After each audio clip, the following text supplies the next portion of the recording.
second cutting. I think that this is going to be the last cutting I'm going to do of the year. Pretty sure. Call it quits. It's in the 40s right now. And this is a field that I cut. I did the first cutting in the last week of May. So got some growth to it a little bit because it got some early moisture early in the summer before we got real droughty.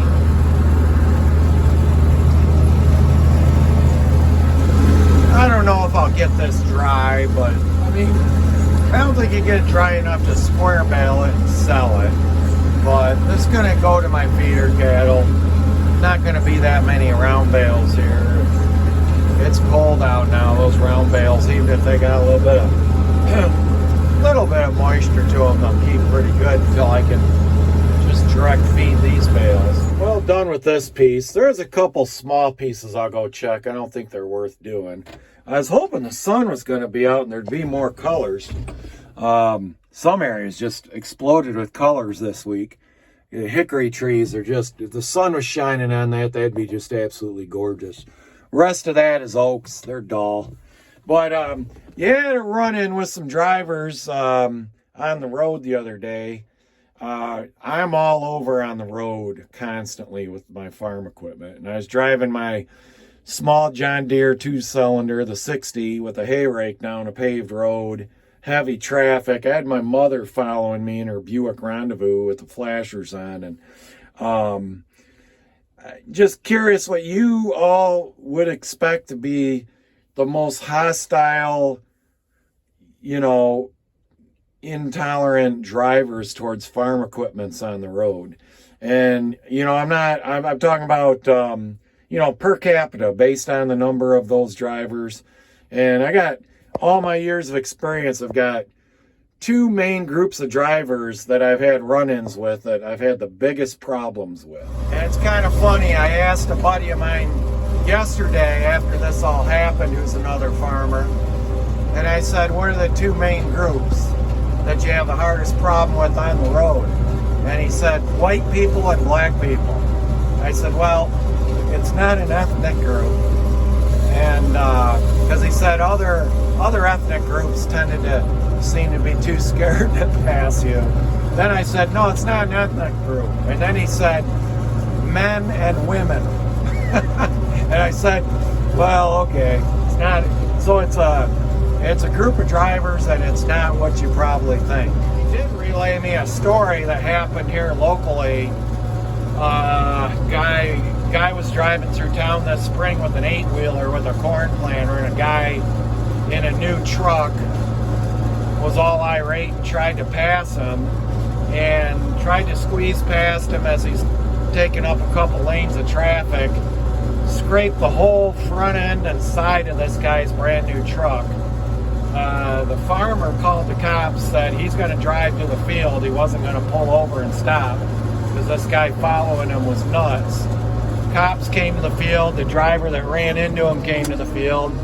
The cops ended up putting the driver of the pickup in the back of the car and basically told the farmer, have a good day, we'll take care of this, because you still can't pass unsafe just because you are upset.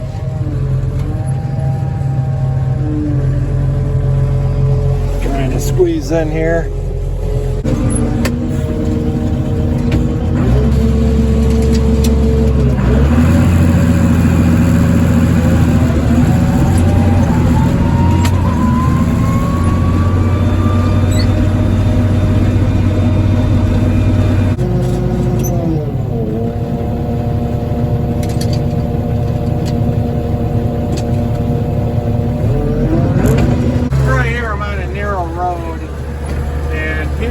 Enough to pull over, they get it. I got somebody behind me right now. I'm gonna put the flashers on.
get out and look at this field.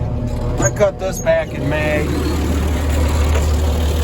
But a lot of weeds in it, and the grass part of it is pretty short. Anyways, I'm going to say truck drivers and cops. Those are the two. One group thinks they own the road, and one group pretends like they own the road. And those are the biggest run-ins I've had. I mean, frequency-wise, you see a lot more, you know, four-wheelers on the road, obviously, than anything. But I'm going to say percentage-wise, based on, you know, the number of those people you pass, you have far less conflict with those people than you do the truckers. So I had a trucker laying on his air horn, following my mother, and he was probably only behind me not even 5 minutes. And then he passed me just laying on the horn. And of course I flipped him off. And basically they do that stuff when you're in the little tractors, because they're using their vehicle to intimidate you. Truckers, by and large, will use that big ass vehicle to intimidate people. And he was trying to do it. Of course I flipped him off, and I'm like, you know, they're never going to stop and get out and discuss it with you, because they're usually a coward when they do that. Because I was pretty pissed at that point. I would have welcomed the guy to stop and get out. And but so I called the logistics manager of that trucking company, because they had a second truck that came by before that, and the guy's waving his arms at me. He didn't blow his horn or anything, but you know, I said they can't intimidate me and tell me not to stay on the road. So yeah, so those are the biggest issues. And I've had cops pull me over, you know, in the past 30 plus years, and make up stuff. You know, they just make up the law. They don't, you know, if they don't know the law or whatever. And I'll tell you what, that's the two groups of people, based on my experience, I've had the hardest time with, the most conflict with. Most drivers I don't have a problem with, you know, most regular auto drivers I don't have any problem with. But anyways, what's all your thoughts? Yeah, this isn't going to get cut. I mean, look at it. It's 3 to 4 inches high, if that, with a bunch of Queen Anne's lace.